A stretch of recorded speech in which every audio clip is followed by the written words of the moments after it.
Joining us now, Illinois head coach Kevin Hambly. And Coach, I don't know how well you know Coach Carlston off the court outside the gym, but have you guys ever played a match of chess against each other? Because that's we have not what played chess, but it was a match of chess. You're right. There's a lot of moves that had to be made, a lot of things, and I probably did more things with my lineup tonight than I have in a long, long time, and tried some different things. And it was kind of fun. It was a fun match because we had to figure some things out because I thought they were good. You know, they were playing well, and in the Big Ten, you don't know what you're going to get when you walk in. You know there's a lot of really good teams, but tonight we played a very good Ohio State team that had some players that were going and were hot.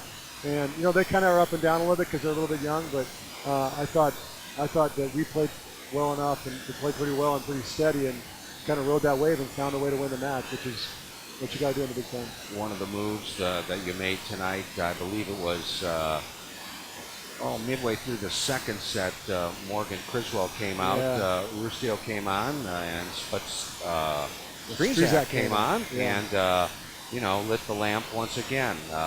Talk a little bit about, was Morgan appeared to maybe have twisted an ankle a little bit, or she's been dealing with a little bit of a knee issue, and she aggravated a little bit, and it's just frustrating for her because it's a minor thing, but if she lands wrong, then it aggravates it, and so we just didn't want to put her back in and mess with it at all. We wanted to make sure that we kind of took care of her and try to make a run here in the playoffs. And I was glad to see Nish step up. We tried Rue a little bit. She had a tough time scoring, but Nish made some plays there at the end that were huge.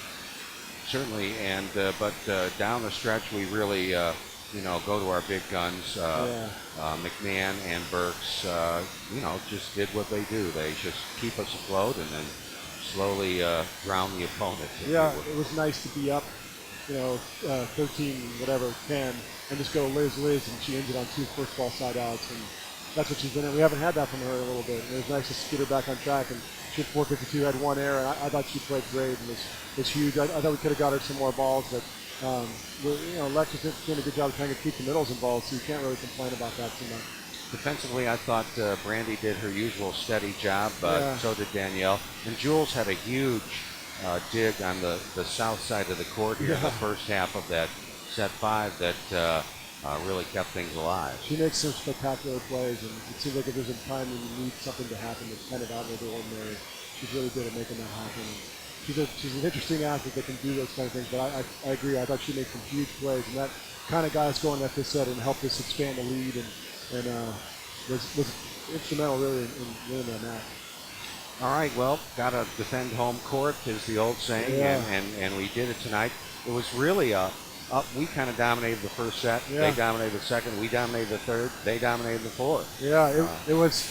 That's what happens with them. They kind of play like that. When they get going, they're really tough to stop, and when they're not, then they can kind of lose some points. And that's young teams too. But I think their style has been that they're very aggressive, and man, they were going. There wasn't much we could do. I mean, they had 20 kills in that second, and we couldn't stop them. They were just hitting cool and doing all kinds of things.